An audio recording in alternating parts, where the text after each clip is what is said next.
Very good morning to students. So today we will continue our explanation from page number 142. Today we will start the correct method of using a scale. How we will correctly use a scale. देखिए, while using a scale to measure the length of an object, some steps should be carefully followed. जब हम scale को use करें तो कुछ important steps जो हैं जो कि हमें फॉलो करने चाहिए. देखिए किस तरीके से. Place the scale and the object in contact along the length to be measured. जो भी लेंथ हमें मेज़र करनी है हम स्केल को उसके कॉन्टेक्ट में रखें, स्केल को उससे दूर ना रखें. So that the scale is also parallel to one of the edge edge shown in figure 11.4a. यहाँ पर देखिए figure is given to you. देखिए एक बच्चे ने क्या किया है, बिल्कुल पैरेलल रखा है और एक ने इसको तिरछा कर दिया डायगनली. तो यहाँ पर करेक्ट मेथड कौन सा है कि स्केल को हमेशा हमें स्ट्रेट रखना है. While noticing down the reading the eye should be correctly position just vertically above the reading of the scale to be noted as shown in the figure. हमें देखिए आई का यहाँ पर डायग्राम 14b में दे रखा है. किस तरीके से देखना है, बिल्कुल ऊपर से देखना है, साइड से नहीं देखना है.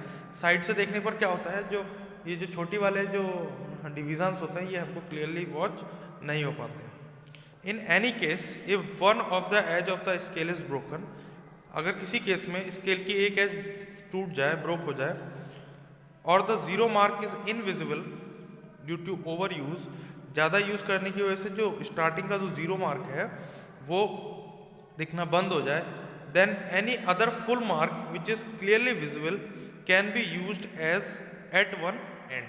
जैसे मान लीजिए हम 3 से स्टार्ट कर सकते हैं, तो 3 से और 5 तक अगर किसी का मेजरमेंट जाता है तो उसको हम 2 सेंटीमीटर बोलेंगे. कहने का मतलब कि हमें जो स्टार्टिंग पॉइंट है वो हमारा बिल्कुल करेक्ट एक्यूरेट होना चाहिए. देखिए an example is given to you. Suppose the scale reads 2.0 at one end and 4.6 centimeter at the other end of the object.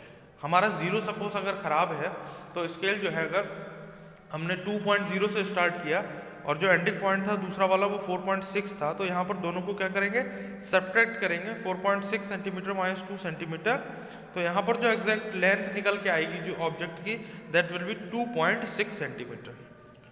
Measuring the length of a curved line, कोई line अगर curved है, ठीक है, curve का मतलब टेढ़ी मेढ़ी straight नहीं है, तो उसको कैसे मेजर करेंगे. इसके दो मेथड है. The first one is using a thread, धागे की हेल्प से. व्हाट वी विल डू, हम लोग ये लाइन जा रही ब्लू कलर की, इस पर हमने एज इट इज थ्रेड को रखा और हम थ्रेड को मेजर कर लेंगे. Then we will know about the length of the curved line. सबसे बेस्ट तरीका है.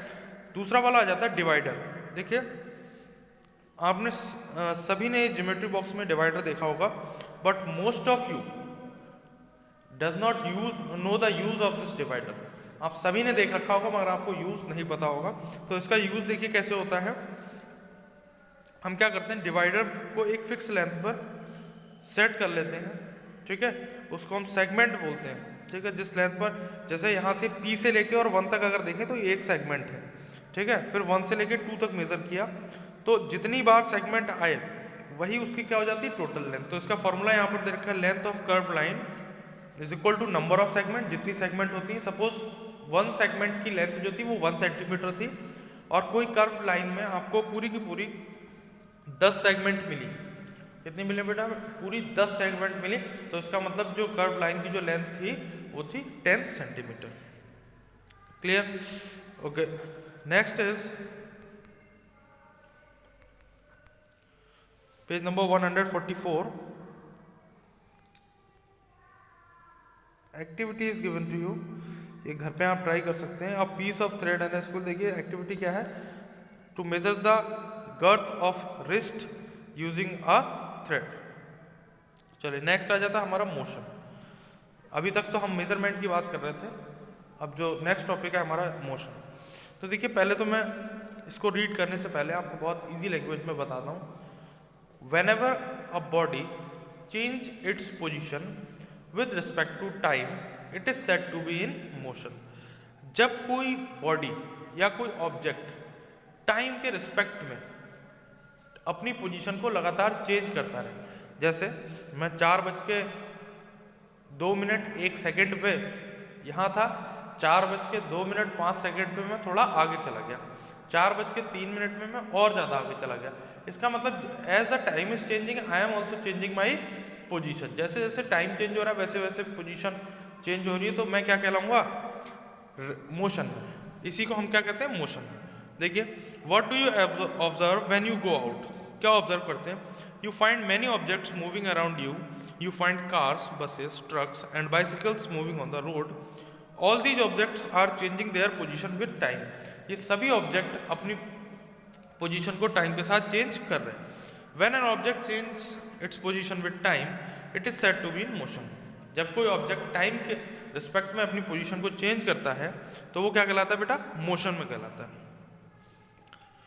An object that does not change its position with time is said to be in rest. इसका अपोजिट अगर बात करें तो जो ऑब्जेक्ट टाइम के साथ में अपनी पोजीशन को चेंज नहीं करते हैं वो क्या कहलाते हैं बेटा, रेस्ट में कहलाते हैं। जैसे हम बिस्तर पर सो रहे थे, हम रात को 9 o'clock पर भी सो रहे थे, हम रात को 10 o'clock पर भी सो रहे थे, हमारी पोजीशन में कोई चेंज नहीं था, तो हम किस में कहलाएंगे, हमारी बॉडी जो है वो रेस्ट में कहलाएगी। देखिए, द ऑब्जेक्ट्स में हैव स्लो और फास्ट मोशन। ऑब्जेक्ट्स का मोशन स्लो और फास्ट भी हो सकता है। For example, the motion of a snail is slow as compare to a moving aunt.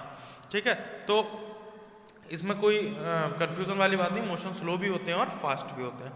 To know how far और फास्ट और slow the motion of an object is, we need to measure the distance travelled with respect to time. और जो distance respect to time होता है, distance upon time, इसको हम लोग speed भी कहते हैं। तो अगर हम किसी चीज़ की स्पीड जान लें तो हम ये पता लगा लेते हैं कि वो ऑब्जेक्ट फास्ट मूव कर रहा था या फिर स्लो मूव कर रहा था।